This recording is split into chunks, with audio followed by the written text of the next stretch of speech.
What's going on, y'all, man? That's how Drake sounds right now. How Diddy sounds right now. It's a rap for him, but we ain't come to talk about him today. We came to stomp all over the 6ix9ine God. This is a victory lap, man. Kendrick won. Kendrick won. I don't care what y'all say. So I've decided to re-release my review, my catch up episode 23 podcast, which I filmed around this time last year, and the album dropped sometime this month. The masterpiece known as Mr.Morale and the Big Steppers. Thank you, Drake, for bringing light back to this album. Even though you kind of misquoted some things here and there, the whole Kendrick, he didn't say he got molested on Mother I Sober, but that's for another video, man. If y'all haven't caught that, that's my Heart Part 6 review. That's up. Go check that out. Also, tomorrow, 6 p.m. Pacific Standard Time. I'm using that time for a reason. Rush Hour number six. Me and my guy, Korean Einstein. We're going to be bringing it back. It's been a while since we collab, but we're going to be giving our thoughts on the whole beef. I can't guarantee it's going to be biased. Not biased, I mean. I think he's a Kendrick head too. I'm not sure. I know what time I'm going to be on. But anyway, so yeah, be ready for that tomorrow or 8 p.m. Central Standard Time, my time. But anyway, guys, I really don't have much to add, any updated thoughts on this album. I still feel the same. It was a masterpiece, even though I did hate on it at first. So you can't say I'm a total Kendrick stan. I hated on Kendrick twice. I didn't like T-Pap at first either. I was like, what is this? But it is my favorite album in the discography. And this is, unfortunately, is still in last place, but it's still a masterpiece. Mother I Sober made grown men cry. Remember that. Made me cry, man. I just listened to it and I just, what is this? Why does this song make me cry? I think I am gonna actually talk about Mother I Sober in a separate video. So stay tuned for that. Other than that, man, yeah, so I just want to give y'all some freshness on this video, but this is an old video. I decided to re-release it just so we could take a victory lap over the 6ix9ine God. Okay, anyway, guys, if you haven't seen it yet, the full episode, I will have it down in the comments where you will see the intro to episode 23.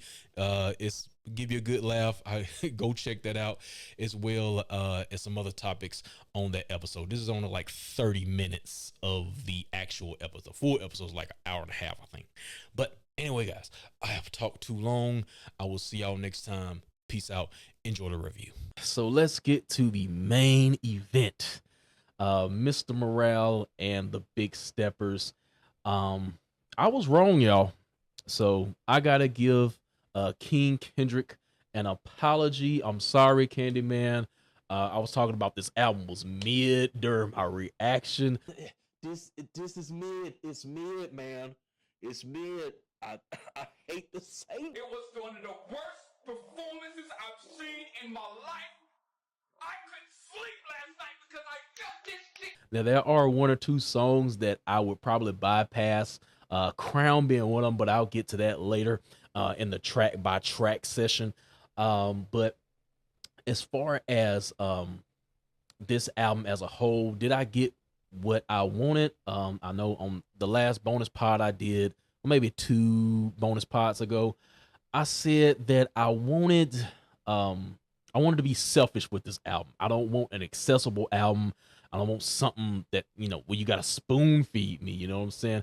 I said, I want that Kendrick Bible, and I want to flip it to Kendrick 316. I don't know, and figure out what this means. What does he mean by that? Why did he put Kodak on the album? Was it a secret meaning? All that stuff like that. So, you know, we're getting a lot of conversation from this album. This is not something you just gonna listen to and put down. You gotta listen to this multiple times and the replay value is already, if I'm grading on a 1 to 5, it's 5 out of 5. The replay value is already there. After that initial stream that I did, I went back and listened to it. United of Grief was hitting at every song. Just by the fourth listen, everything started hitting, even the songs that I really wasn't into. You just got to get over the production. The production is a little left. I think, he was trying to do his best impression of Childish Gambino with a lot of these 808 weird beats. If y'all listen to Childish Gambino's last album, I forgot the name. It's 31820 or something like that. It's like a time code or something. It's just, the album cover is white, but if that's another good album, if y'all want to go listen to that. But it's very left in production as well. And so that a lot of these beats reminded me of that. But speaking of, comparing albums, I'm gonna go to what the streets was saying about this album, man. Some people were saying it was Kendrick's 444. Kendrick was already doing 444 before 444 was a thing. So I get, because he was talking about the Auntie Diaries, that song about my auntie is a man now, and then Jay-Z was talking about how his mom was in a lesbian relationship or whatnot. So I get the correlation. And then not only that, I was watching a video yesterday from Dead End Hip Hop. They're the reason that this channel started, by the way. So I definitely recommend their channel. They were doing their reaction, and I saw a comment, and somebody said this is Kendrick's big day. If y'all not familiar with that reference, the big day refers to Chance the Rapper's last album. If y'all familiar with the album, it was very positive. And it was basically a love letter to his wife about how he loved his wife and all this stuff like that. So it was funny, but not exactly the same thing Kendrick is talking about here. This is somewhat of an open letter to Whitney, somewhat his fiance, I guess you could say, and she's a good part of the album as well. But I wouldn't call this the big day. But I like Big Day. I don't know why people hate on Big Day. I like Big Day. It was some fun songs on there. But yeah. But other than that, let's see. Let's just start off before I get into the tracks. Just kind of this rollout, how we got to this. Hell, there wasn't really a big rollout. This was probably the cheapest marketing fund ever for an album. He put out some posts on Instagram, and then that video was probably expensive, with all that deep fake technology and just getting the sample alone with the Marvin Gaye. But I mean, as far as marketing, there really wasn't much, but not everybody can do that. You've been going away 5 years, and you have that anticipation. So where has Kendrick been for 5 years? So he kind of is giving y'all the answer throughout this album. And therapy is a huge part of this album. And he's very unapologetic about it. He's not like, I'm sorry I've been gone for so long, guys. He's like, I'm going through stuff. I'm living for me. I'm not worried about the culture. Fuck the culture. So that was one of the huge themes on here.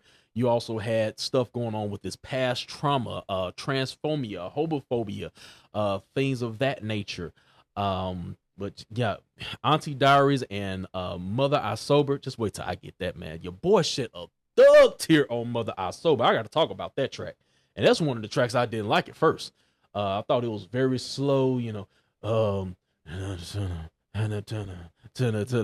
can't remember the words right now, but a very slow cadence, but it was a reason for that. But anyway, so yeah, you're just very unapologetic in his message and just not caring about what people thinking about him. So Kendrick is not your savior. But anyway, so we talked about the concept. It's basically one huge therapy session, so to say. Good Kid, Mad City was like a movie, like a West Side movie, a West Coast movie. I mean, To Pimp a Butterfly was just like this beautiful poem strung throughout, a whole album, uh, with the background of jazz and everything like that. Um, Damn, you had the storytelling as far as him and how he got to where he was, through his father, with the Duckworth song. So he ended that off great, but Damn was more. I think out of all his albums, Damn was the most accessible ones. He definitely had some hits on there, but he still, was telling a story on that album as well, as far as his his memories with his mother in Fear, and his father Duckworth, how he met Top from TDE, things like that. um but and now, we go to this therapy session, and he's peeling back the layers even more. Because I was just like, okay, I thought I knew everything about Kendrick. He grew up in the hood. He lost his cousin, things of that nature, and I. And then we find out even more about him, as far as his auntie is a man now, but and his cousin being um gay or whatnot. So yeah, there was definitely some deep stuff on this album, and yeah, we about to talk about it. But let's go into the sequencing of the album. I thought it flowed just right, starting from United in Grief. But I will say that um Worldwide Steppers may have should have been first, because you got Kodak narrating the album throughout, and he introduces the title, The Steppers, which it's kind of it's backwards. I thought we were going to get the Morale side first, because of Morale and the Big Steppers, but we got the Steppers part first, and then in the second half we get the Morale side, and Baby Keem is doing the same thing in Savior. So I thought Savior should have started Mr.Morale, and um I was gonna say not Die Hard. God damn it. Worldwide Stepper should have started this album, but United Grief works as a great intro as well. So I didn't have a problem with it. That's just something small I would have changed. But other than that, how it starts from there, it goes real slow. We're getting the introduction into therapy. And then by the mid part of the album, you get the that comment, uh, you know, um session 10 breakthrough, somebody saying that in, I think it's the first track of the second album or whatever. And then he's starting to get into deeper into his at the root of the situation. So I like how it was sequenced, going from beginning to end. So it was cool. And then what we got on here, let's talk about features. On the features, we had some new people on here. Amanda Reefer, I like her on Die Hard, which I'll get to. What was the guy's name? I think it was Blaz. It was BLXST. These rappers, well, singers or whatever, spelling their names. Yeah, weird, but it's kind of like Six Lack and Black, if y'all familiar with Black. But you had that, and then you had Taylor, I forgot her name, Taylor something, on the song where they argue and stuff. What was the name of that song? I need to know the name of this. We Cry Together. So I'm gonna get to that, and then of course the major feature on here that everybody's talking about, and it's kind of controversy with the album going on right now, because a lot of people didn't like the Kodak feature, not because he's a mumble rapper or whatever, but because of that situation he had. And I'm just now finding out about this, about the underage girl that he allegedly assaulted. I'm trying not to say the R word, assaulted. And I think he pled to a lesser deal or something like that, a lesser charge. But so I don't know the full extent of what happened there, but it's, you know, it's like the whole R. Kelly situation. You know, I do separate, you know, the artist from, you know, the work from the person. And I just, it's kind of a double standard because, okay, we just had him on Future's record, on Future's album. So why are we not going after Future? Is it because Kendrick is this conscious, this supposedly conscious rapper? You know, you don't know Kendrick. Definitely after this album, I don't know Kendrick. With the lust addiction and all that stuff he was talking about, I was like, whoa. I was like, um, so, you know, sometimes, you know, when you meet your heroes, you will be very surprised on who you thought they was versus who they really are. So, but even though I kind of have an idea why he put him on this album, I joke and say because, you know, J. Cole had 21 Savage, so Kendrick said, you know what, let me get me a mumble rapper too. Even though 21 is that guy, man. You should have been 21 on here instead of Kodak Black. But, you know, maybe he's in an exclusive contract with J. Cole. He seems like he's featured on J. Cole's song all the time. But yeah, Kodak was on here. But I think Kendrick used him as a poster boy, so to say. I think he was making a statement with him, some type of statement.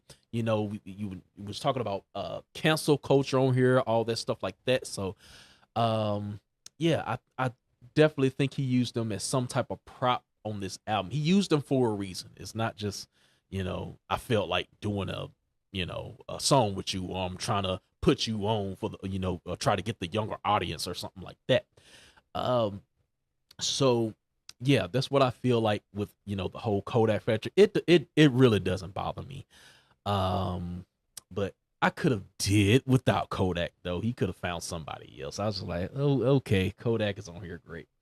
Uh, so I think I talked about, you know, just overall of the album. So let's get into the specifics here. Let's go ahead and talk about the first track, United in Grief. And as far as the production, I didn't like this at first on my first listen, but like my second listen, I was like, this vibe, and I'm, you know, I'm liking the progression with the, you know, the single keystrokes. And then it just progresses further with the piano, and then Kendrick, you know, he's going off in the song as well, and then it switches like for a third time. Then it's you know, a lot of like drums and stuff, and then Kendrick is switching his flow, the cadence is getting faster. So yeah, I definitely like the progression of this song and how Kendrick did it. And but let's get into these lyrics real quick. Like towards the end of the song, we start to tap into this this lust addiction Kendrick has. And he's talking to, I don't know if this is like a white girl or black girl, but he calls her Green Eyes. And it seems like they're bonding over the death of a loved one, where it says heartbroken when Estelle didn't say goodbye. Chad left his body after we FaceTime. Green Eyes said you'd be okay. First tour sex the pain away. I grieve different. So yeah, that's how Kendrick grieves through sex. So he uses sex as a coping mechanism, you know, as well as music and things like that. But yeah, so we're introduced to some type of lust addiction. So Kendrick cheats, I guess. So you know, it's kind of weird because you know, he's this conscious rapper, so you don't think of him. You know, I just don't think of Kendrick as a cheater. But like I said, we don't know these people. We don't know them. You know, we know the work, and I respect his work, but I don't know Kendrick as a person. Kendrick is not your savior. But anyway, so I think that's all I have. And then the other part, he said, "You want toot toot meat?" So no, he said, "You want toot toot?" The little sound he make. You want toot toot meat? So I'm probably gonna have to use that, man.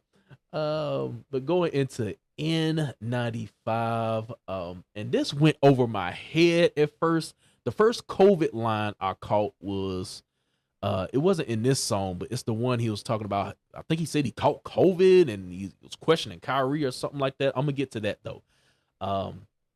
but this went over my head. I don't know how. It's called N95. Then I wasn't thinking about how you were saying take it off, take off the jewelry, take off the what it said, take off the fabricated streams and the memes, take it off, what do you have? Take off your Instagram post where you looking happy but you're really mad.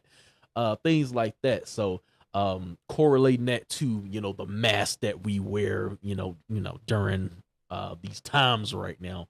And then it was a little part at the beginning here.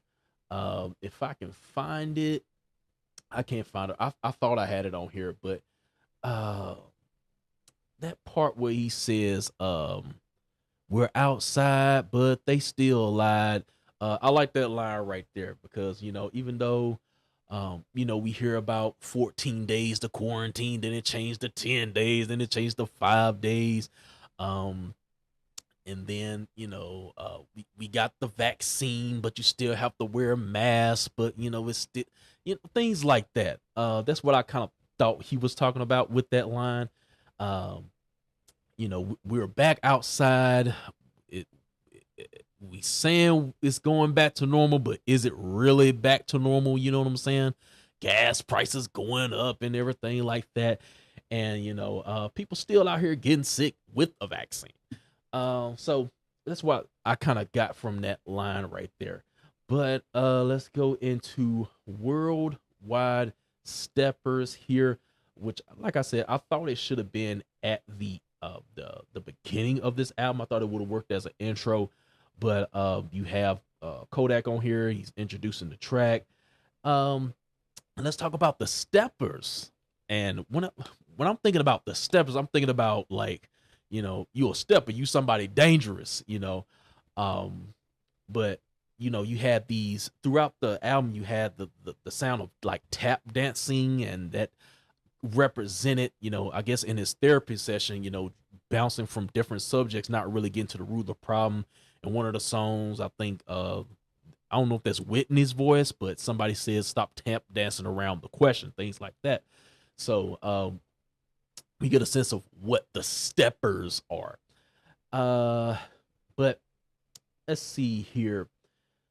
I would say at first this beat, it wasn't that exciting to me. It's still really not. And it changes for maybe like 15 seconds, and then it goes back to that room, room, room, room, room, room, room, room, like a heartbeat or something like that. I guess it's like a fast heartbeat. But it works for this. It's very dark. It's very menacing, so to say. He was talking about how he was taking his daughter out, but he's still watching for people, things like that. But let's get into the I got a couple lines I want to talk about. I'll go into the chorus. I'm a killer, he's a killer, she's a killer bitch. We some killers, walking zombies trying to scratch the itch. Germophobic, hetero, and homophobic. Photoshopping lies and motives. Hide your eyes, then pose for the pic. So, what I thought he was talking about as far as, those lines, like, I guess, like slowly killing ourselves, you know what I'm saying? As far as being, living lies, things of that nature. And then, just slowly dying inside. That's what I got from that line. Then I think it's a line in there where he says, people that go to work and pray every day, but they slowly dying inside, or something like that. And then you remember that part where I said the beat switches slightly? I think this is it right here. 8 billion people on earth, silent murderers, non-profit preachers and church crooks and burglars, Hollywood, corporate, and school teaching philosophies. You ain't gonna be dead or in jail. Killer psychology, silent murderer. What's your body count? Who's your sponsorship? So, just talking about, I guess, the corruption as far as churches and things like that, and Hollywood and corporations, things like that, feeding the, like I said, in school, teaching philosophy. So he may be talking about, what was that theory? The critical thinking. I forgot what that theory was called, CRT. But that's what I was thinking about with that. Critical race theory. That's what I was thinking about. So I was thinking about something like that with that line. And then next was niggas killed freedom of speech. Everyone's sensitive. If your opinion fuck around and leak, might as well send your will. The industry has killed the creatives. I'll be the first to say to each his ex, I'm saying your children, we can't negotiate. So with this one, you know, he's talking about not cancel culture, but I guess PC culture is what I mean. You know, PC, watching what you say. You know, and Kendrick is very flagrant on this, very rebellious as far as, you know, saying what's on his mind and not holding his peace. So with, you know, with all that being said, I think, you know, all this fit within that song, and looking back, you know, that was probably the right beat for, you know, what he was talking about. Even though I didn't necessarily like that beat, it does fit the song and the theme of what he has to say. You know, it's very dangerous, so to say. But I think that's all I have on Worldwide Steppers. Nope. I don't know how I missed that. I meant to get that part where he talked about his lust addiction. You know, he had writer's block for 2 years. Well, I have it in my notes. And then the first time he effed the white girl, and he was talking about how he might have been like low-key racist. It was payback for his, you know, his ancestors. And also it was another white girl he said he got with that her dad was a sheriff, and he was responsible for putting like a cousin of his in jail or something like that. So it was this payback. So, you know, I like that line. But other than that, that's pretty much what I got from Worldwide Steppers. And then goes next into Die Hard, which is probably my favorite song on here, man. That it's a bop. I love it. You know, I love his cadence on here. Like I said, you know, he rides that beat very well. And then you have the two features on here. I like Amanda Reefer. And other than that, you know, it's just a bop. But I will say that I would probably choose this as the radio hit. This isn't very radio friendly, this album, as far as what he's talking about and the themes on here. But if I had to choose one, it'd be this. But I think on my last stream, my first reaction, I said I just didn't really hear any radio singles, but this would probably be the one for me. And then we go into Father Time. And this is basically, you know, Kendrick's relationship with his dad, I guess. Either that or he could be speaking from the perspective of somebody else. That's what I kind of felt like, you know, because he was talking about, you know, how he would like train with his dad or something like that. And, you know, how his dad showed him tough love. And then I think there was a line in here about how he said his mama died. I asked him why he going back to work so soon. His first reply was, son, that's life and Bill's got no silver spoon. So, you know, his dad was real tough, it looks like. So, but yeah, just showing Kendrick how to be tough and not being easy on him, you know, having daddy issues, things of that nature. Also, this is probably the first one where he really, you know, starts to open up, going into the, you know, whole therapy theme. I think Whitney is like on the beginning of the song saying, you need to go to Kendrick.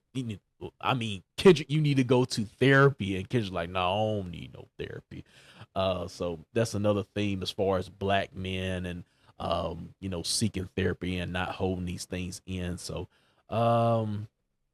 and then let's see. Other than that, we got the Kanye and Drake line here where he said he felt confused about them getting together, even though I still think the whole Drake and Kanye getting together, I think that was fabricated, to be honest.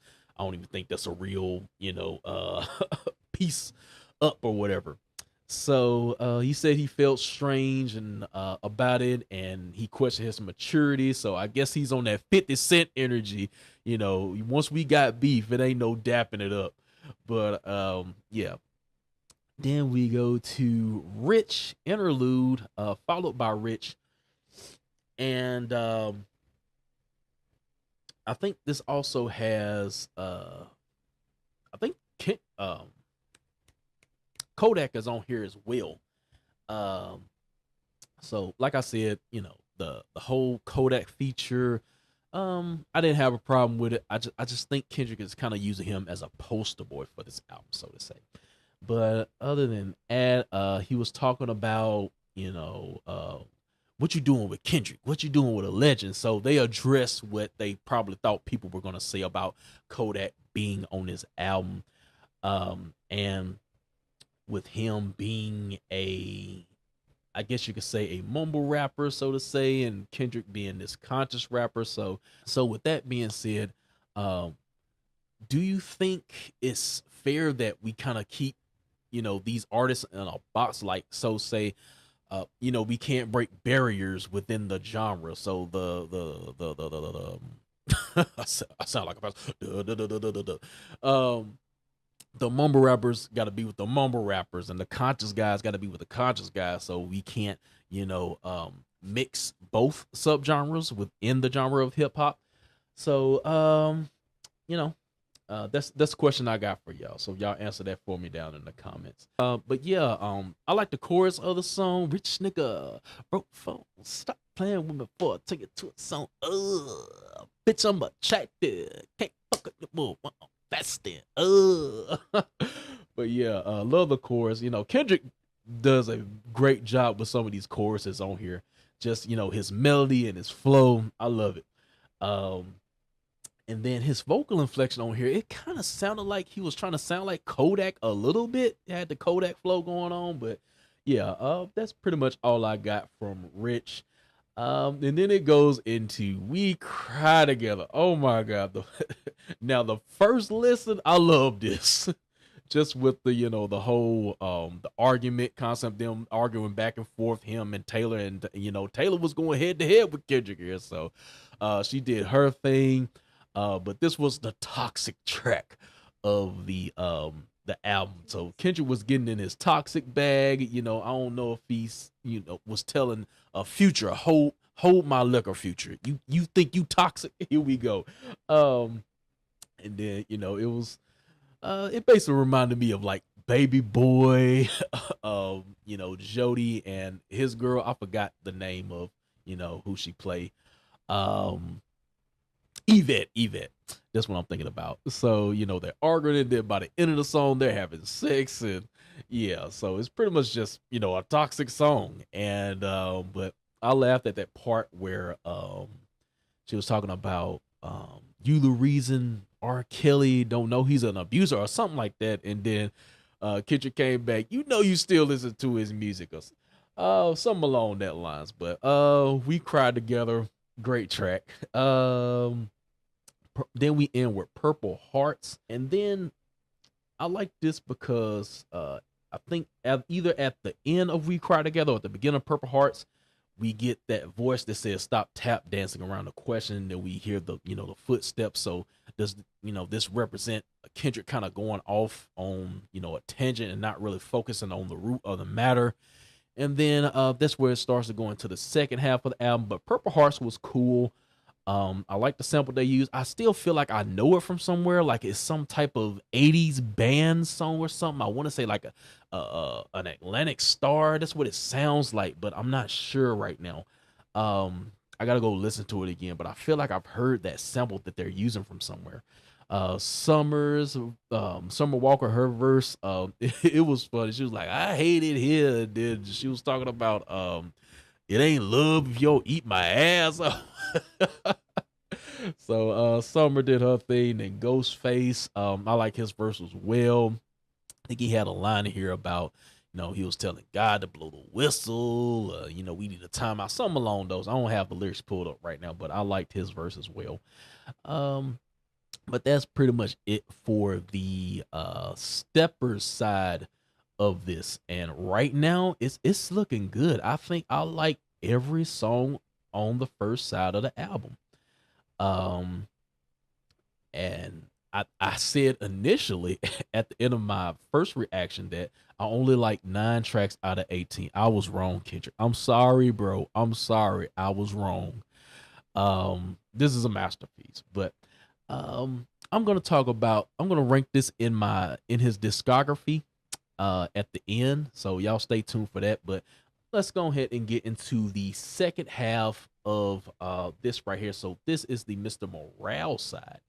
Um, and we start off with Count Me Out. At the beginning of this, like I said, it's progressing as far as this session they're having. And this is supposed to be the part where we have a breakthrough.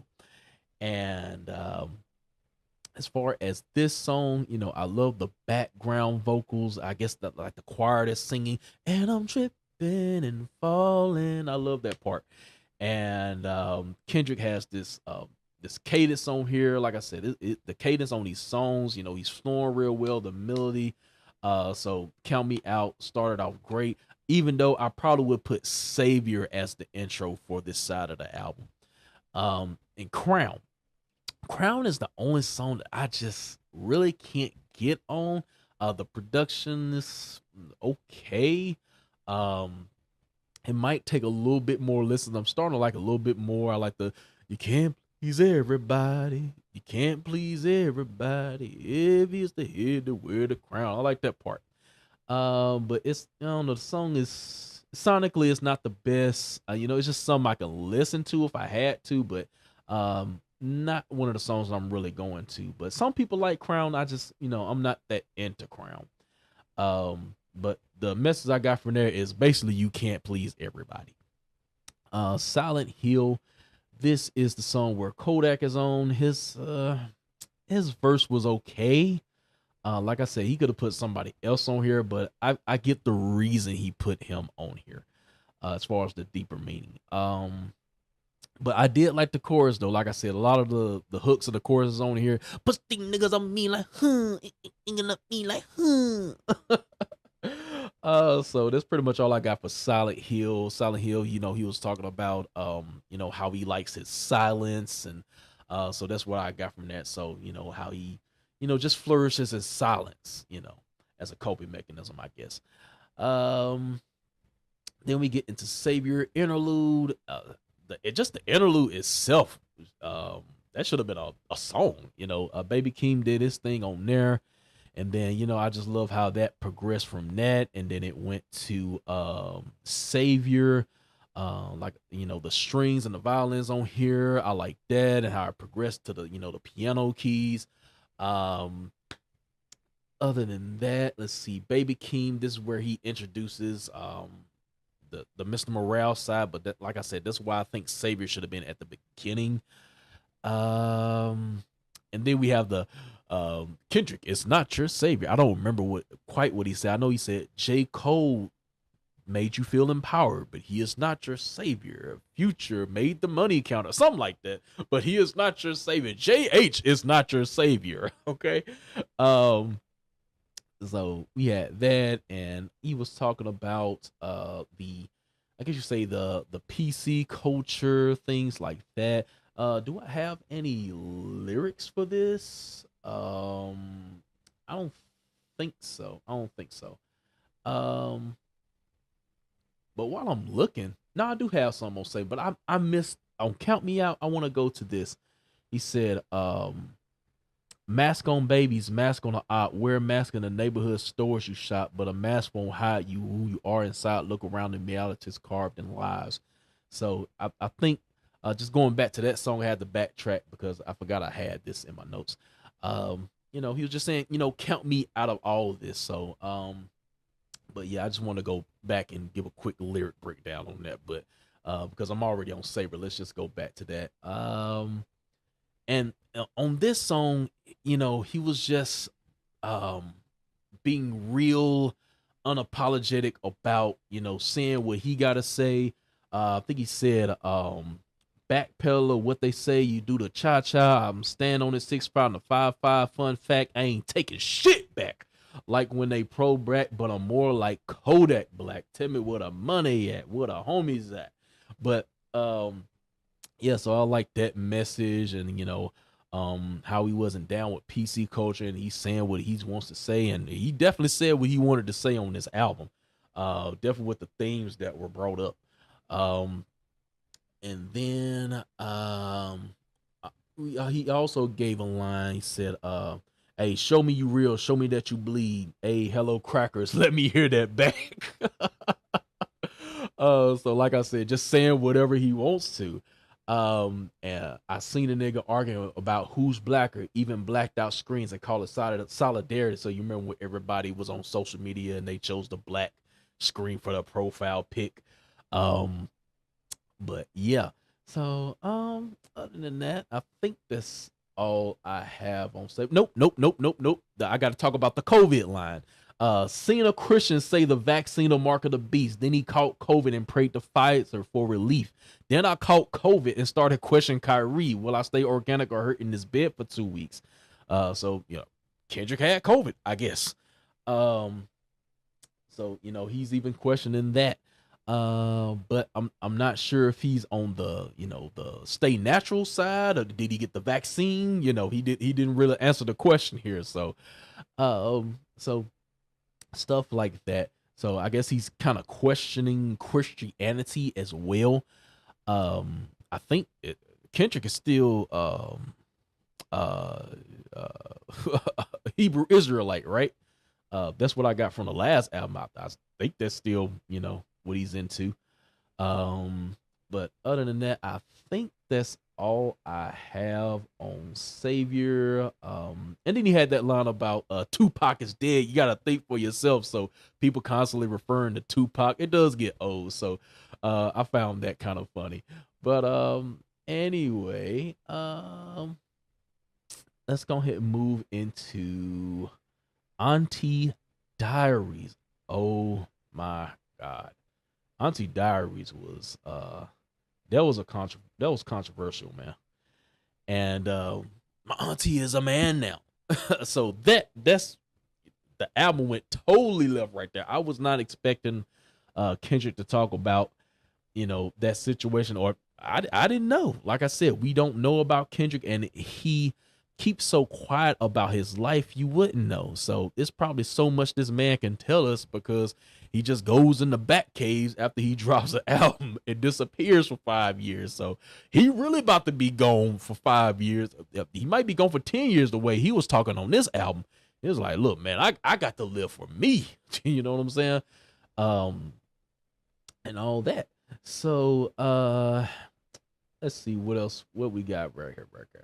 But there is a what I noticed on this song, maybe y'all didn't notice, but I noticed this, is that there's some sense of confusion with Kendrick, because it's subtle, but he's switching the pronouns. At first he's saying he, and then she, then he, then she, then he and she. He keeps switching the pronouns when he's talking about his auntie that is a man now. So I don't know if y'all caught that, but I caught that. Also, he switches up to, as far as his relationship with his cousin, who was inspired by the auntie, and then the cousin, I guess he, as far as his orientation, so he's going through his trans phase or whatnot. And then we got the use of the F-bomb on here, and a lot of people are talking about that, but why are people mad at it? He's just referencing that frame in time, where they use that word, but that they were educated, he didn't know about it, and him and his cousin kind of wound up reconciling after the situation in church where the pastor called out the cousin. But then we get to the end of the song about the contradiction of, as far when he brought the situation where he brought the white girl and he wouldn't let her say nigga on stage. But so yeah, definitely a hard hitting song. But do y'all think does this conflict with his religious beliefs? Like right now, what does he think about it right now? I'm guessing his cousin is still alive, what does he think right now? If he's, still the same, I guess, because them Hebrew Israelites, they like hardcore Old Testament. So I just found it surprising, him being able to talk about this in, in this light and, be understanding of it, so to say. But anyway, then we go into Mr.Morale, and I'm trying to figure out what was that sample at the beginning. It was the worst performance of all time. This shit made me something. I can't remember it, but I was like, damn, I gotta figure out where that's from. But anyway, the production on here was very drum heavy. It felt like something that could have been on. Shout out to Pretty Girl Loves You. I think she said this in my first stream. It may have been this song or it's another song on here. They both kind of sound like hold on, y'all. God damn, my mind is just gone right now. I've been filming for a while. Black Panther. It sounded like something that could have been on the Black Panther album, but this one is cool too. And I think he said something like, what he said, shit on my mind is too heavy, tell you in pieces because it's way too heavy. So we get Kendrick, basically saying what I said before. He's peeling these layers. We don't know anything really about him, so he's peeling these layers, and he's telling you piece by piece, and that's kind of how this album is flowing. He's telling you piece by piece, and not telling you all of it. We building up to where we are right now with the abuse and the trauma, the homophobia, transphobia, things like that. So yeah, Mr.Morale. There was another one I kind of had to listen to a couple more times, but yeah, I like Mr.Morale now. Other than that, that's about it for Mr.Morale. Got 2 more songs here. I'm almost done, y'all. I told y'all this was gonna be the bulk of this podcast. This is gonna be a long podcast. Mother I Sober. Man, y'all, this song right here. How many songs make you cry? But it's like it was more so towards at the end where he starts getting more aggressive in his voice and those violins come on. I just started shedding a tear for some reason. But for most of the song, he's real sad. It's like, Mother I Sober. So it's like you just waking up from a bad hangover, like, you know what I'm saying? So that was his voice. At first it kind of annoyed me. I'm like, man, this song is kind of slow. And then I just sat and listened, and he talking about, the situation his mother was in when he was 5, and then he had a decision to make, as far as potentially shooting somebody with a gun, and also being potentially molested, because he said, as far as his cousin, when his folks asked him, did he touch you, and Kendrick said no, but he said he was telling the truth. So we had that in there, and then it goes to the part where he's talking to Whitney, and I think he said that Whitney asked him, do you have a luxury? And he said no, but he said this time I was lying. So I think that's what the line said. But other than that, let's see. I want to talk about the chorus as well on here, because I heard this chorus because I was like, I've heard this somewhere before, but it's a leak that came out. I think the song is called Prayer, but it's Kendrick singing the chorus. So I guess that's some type of reference. But yeah, I liked her voice on here as well. I forgot the name of the feature on here, but this right here, I think this could have served as an outro of the album, but I think they wanted to keep it on a happy note, more inspirational. So that's why I think they went with Mirror as the next song. But before I get into that, then we have Whitney at the end saying, he broke a generational curse.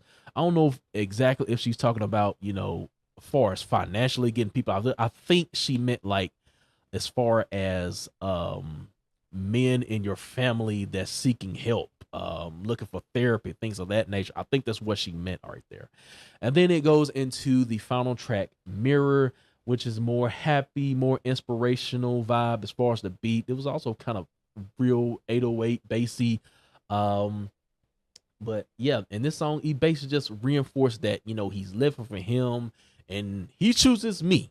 Well, I choose me. I'm sorry. That was the chorus. But yeah, I think the album ended on a good note. This worked as an outro, but I think Mother I Sober could have worked as well. So let's get down to my overall thoughts. Let's rank the discography. I still would not put this past T-Pap. To Pimp a Butterfly is still my favorite album. Just because as a whole package, the production was there. I love the live instrumentation. So that gets it for me.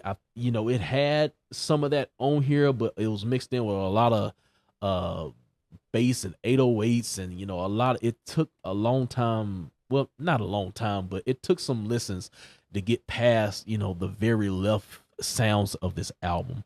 So I think T-Pab is still my favorite, and you can't beat Mortal Man as an outro. You just can't. Oh my God. But yeah.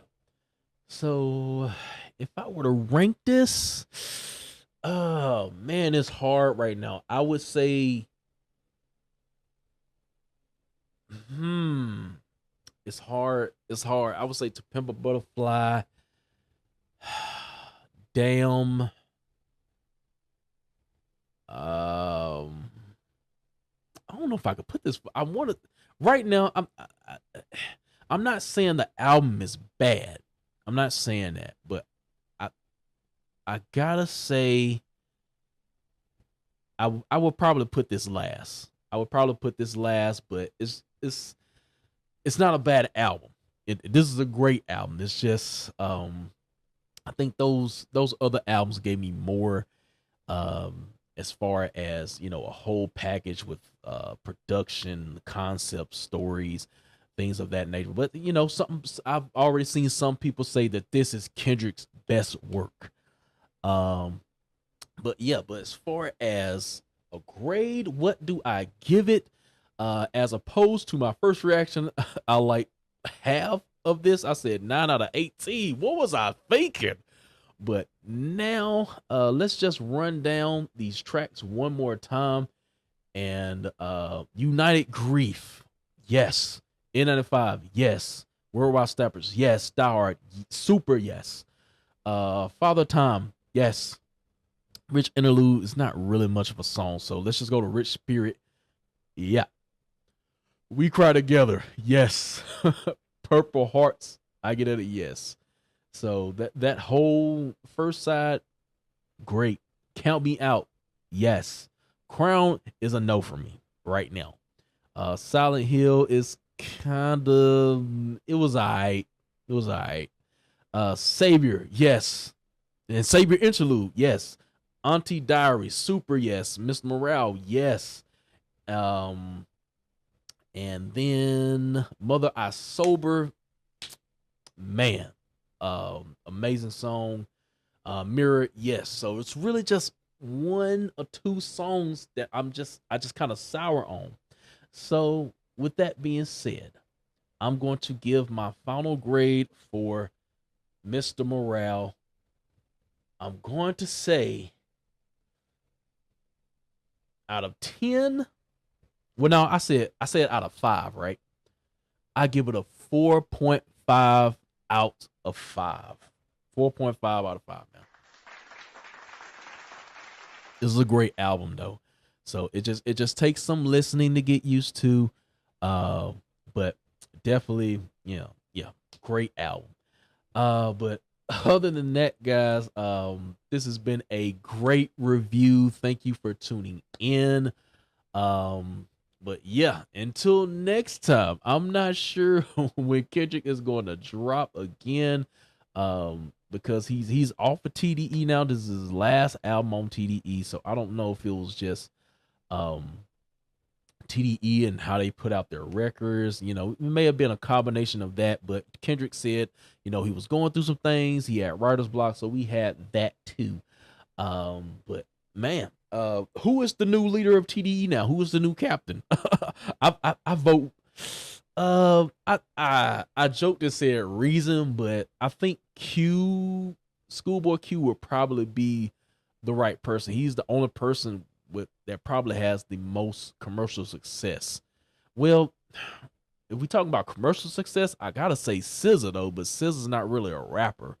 But on the rap side, Schoolboy Q, he had that Collard Greens, that was a huge hit. Uh, Maybe J Rock, he had the Win song, that was a big song too. It have to be between those two, but as far as you know, the lyrical, right now I like Reason, so I might go with Reason. But yeah, that's it for me, guys. Okay.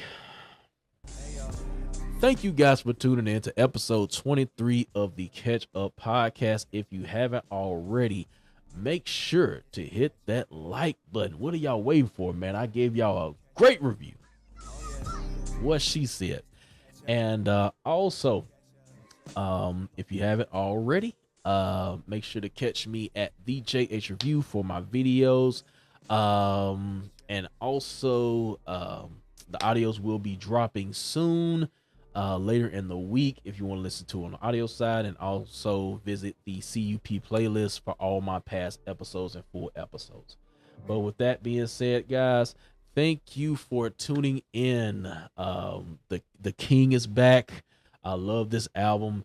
Give me y'all thoughts on this, and I'll see y'all next time, man. Peace out.